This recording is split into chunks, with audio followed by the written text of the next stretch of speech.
So it gets even more ridiculous. Of course, the Ebola in America scam continues with this story, which has lit up the internet. Here we are on NBC, DFW, Dallas Fort Worth area network. And mystery solved. Plainclothes man at Ebola scene perplexes viewers.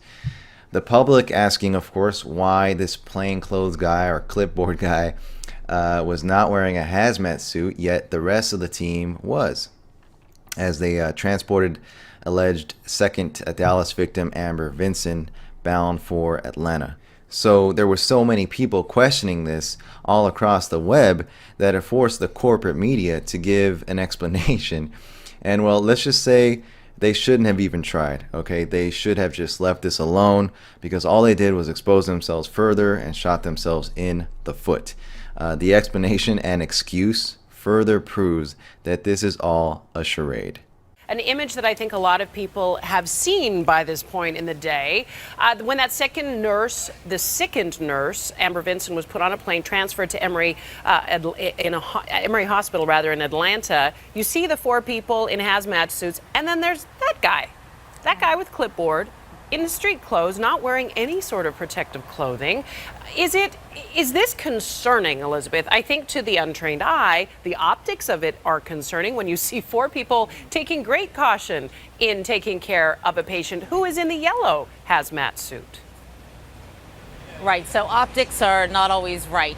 We reached out to Phoenix Air, the folks who were doing the transport. We haven't gotten a hold of them, but they did speak to ABC News, and they had a very reasonable explanation, which is that the guys in the suits have limited visibility, and so you want someone out there to give them verbal directions, not touch them, but to say, you know, move here or go here or do this. So he's a supervisor, according to ABC, and you can see that he's keeping his distance. So I know it might look a little bit funny, but he is, you know, at that distance, he's not going to, you know, he's not right near her. He's not in contact with her bodily fluids. I'm pleased to say that Clipboard Guy now has his own Twitter handle, which is that the guys in the suits have limited visibility. So I know it might look a little bit funny, but...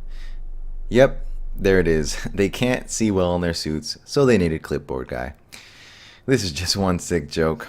Well, we can prove easily that they're BSing us 100% here because anyone who is trained in this field and knows about hazmat suits knows that there are different types and levels of suits you wear depending on the situation. And here they are clearly wearing level B hazmat suits, which offer more than enough mobility and field of vision for this situation here. The explanation would be fine if they were wearing, say, hazmat level A suits, which makes you look like a giant astronaut. But as you can clearly see, they weren't. See, I told you guys, we are going to be seeing these kinds of incidents. The Ebola in America scam is based on the premise that it is being spread due to negligence, incompetence, and not following protocol. This is more of the same tactic here, okay? They want the public perception of this to be that they are being careless. This just plays more right into that. And this is proven if you look at the reaction of this story all across the web. Take on this very page, for example. Below there are Facebook comment posts showing how people fall for the bait hook, line, and sinker. Bottom line, not in the Dallas area. What the hell? He was not protected and he will be near people. No matter where he is, it should not have happened. He needs to be put on watch the second the plane lands so he does not infect anyone in Atlanta. This needs to be contained, and I, one, will be ticked off if I hear a report next week that he is the next victim.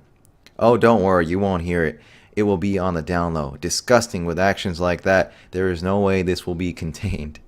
I just read this. A CDC spokesman told KTVT that they didn't think anything was wrong with the interaction since he kept a safe distance. How can they say he kept a safe distance? He touched the hazmat suits and items the workers in hazmat suits touched. Read their article here. Bottom line, really? As if we don't care he's taking whatever elsewhere? Unprotected is unprotected, and we deserve answers. There has obviously been enough protocol unfollowed. I'm interested in an update to this story. Find out who he is and what made him think Ebola won't affect him. Surely he's got friends, a family, or whatever. So you see, playing right into it, and this is what the media wants. It doesn't matter that Ebola is hard to catch or hard to spread. The fear that they are conditioning the masses with is what this is all about, and that's why you see all of these reactions. It doesn't matter whether or not Ebola is difficult to spread. People will react in this way, in this fashion, because the media has conditioned us all on a daily basis thus far. So all this really is to me is a staged scene intentionally made to look like they are being careless, wait for public reaction, then offer the dumbest excuse imaginable, okay? Because they know the mainstream public will buy anything. They don't care. The aftermath and excuse given here alone is really quite enough to see how this whole thing is BS, nevertheless. The Ebola in America scam is completely exposed and shattered at this point. To give them verbal directions, not touch them, but to say, move here, Okay. So let me get this straight. These guys in these suits have limited vision. Now they're wearing the suits because this lady here has one of the most deadly viruses in the world. So they have got themselves all geared up. I mean, as you can see, they even got these, these respiratory type gear here going in the back, right? They're even getting oxygen supplied, sort of thing. And this guy, you can't make this shit up. This guy here is in the plainclothes because these people can't see what they're doing. Therefore, they need this guy to not suit up in order to be able to see what's going on so that they can be directed and that they can get the yellow person up on the plane. Yeah, that makes sense, doesn't it? Doesn't it?